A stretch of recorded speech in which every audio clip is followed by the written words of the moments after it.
What's the most embarrassing thing you can think of? For me personally, it was the time I pooped myself in Home Bargains. But for Barry Allen, he supported an evil regime that killed thousands of people with war and oppression.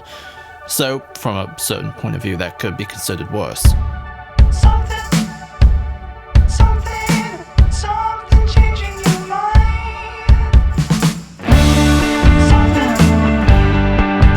The tragedy of Flash, though, is that he recognized the moral descent of Superman's regime but followed through the horrors anyways because, quite simply, it's bloody Superman. He's the best and most dependable guy you know.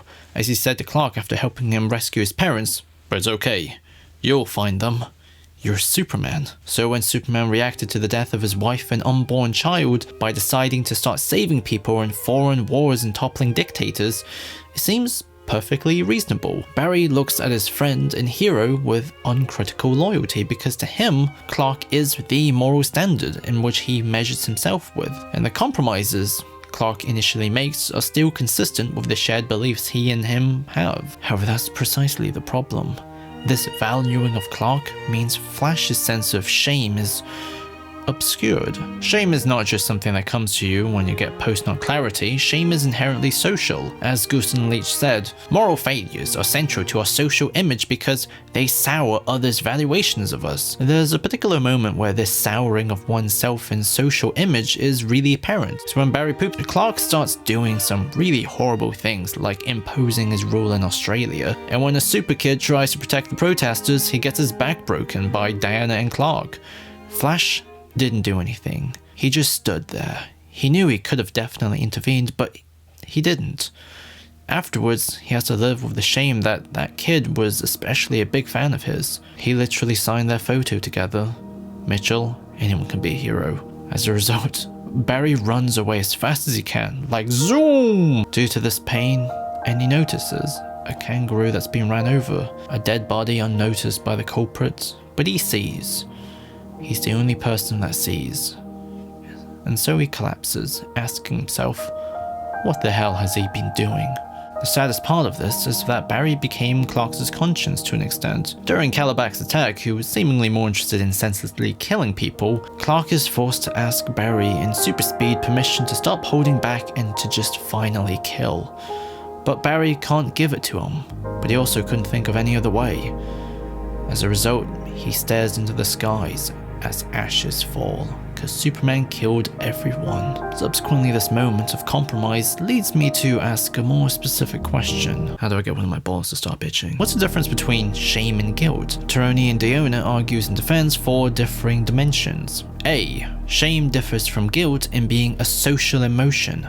B. Shame, in contrast to guilt, affects the whole self. C. Shame is linked with ideals, whereas guilt concerns prohibitions. And D. Shame is orientated towards the self, guilt towards others. In other words, shame is social, as it regulates the way someone conducts themselves through other people's standards, while guilt is a more personal emotion. This difference is what blinds Barry's brain hole from processing what's wrong, because everyone around him is telling him being a douchebag is okay, so lower your moral standards, champ. And furthermore, the Justice League have developed such a tribalistic mindset that they don't criticize or review themselves out of a misguided sense of loyalty towards Superman. So shame isn't going to get Barry to change. It's gonna have to be guilt. Barry enacts some of this to an extent. He saves Bruce out of respect for Alfred, who was recently just killed by Zsasz, knowing that it would lead to Superman being super mad.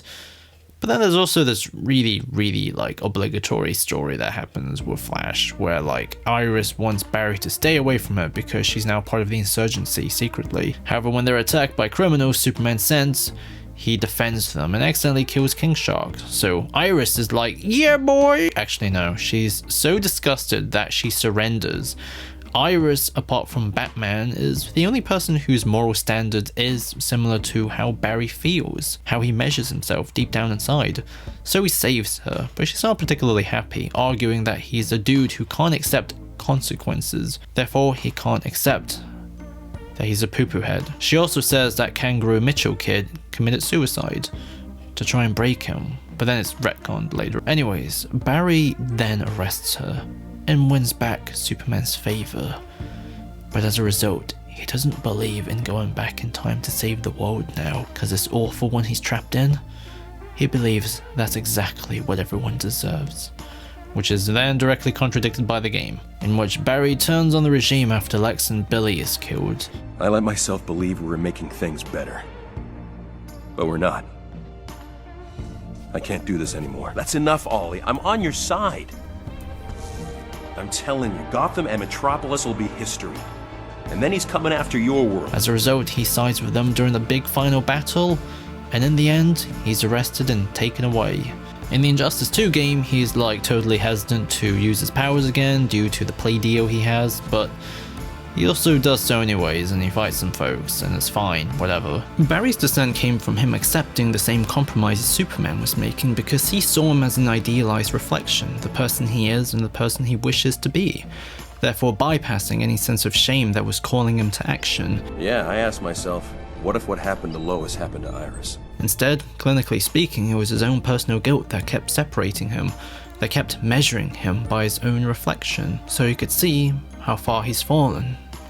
And now he's free. When you defected, the regime fell. You left us vulnerable to Brainiac. You shouldn't have lost your nerve. I lost my nerve when I didn't stand up to you the first time, Clark. Never again. But I regard the real ending to Barry's arc as something that happened before this, as Barry treks across Australia without his powers this time, except for saving this truck driver at one point. He finds the kid that Superman crippled. He's a hopeless mess now, inactive despite the potential for recovery, and Barry has nothing else better to do but to be the hero this kid saw, and he helps him walk again. One step at a time, one foot in front of the other. Ignore the pain. Please say it ain't so. Where do you go for divine delight? Is it someone I know? Someone from before?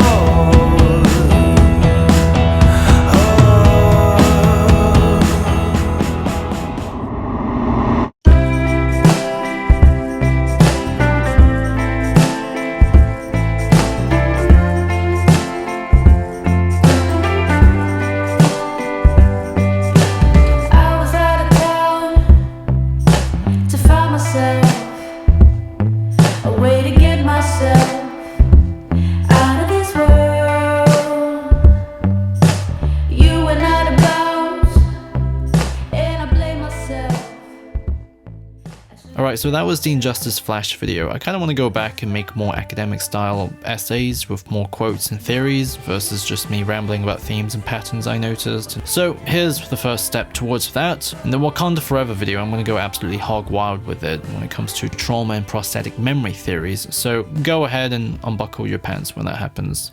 Anyways, a special thanks to everyone on Patreon. You're the best, and I love ya. Peace.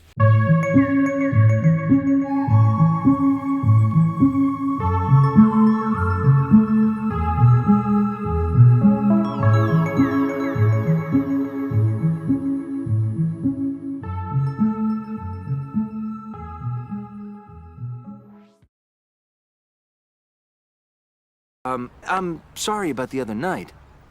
Don't apologize.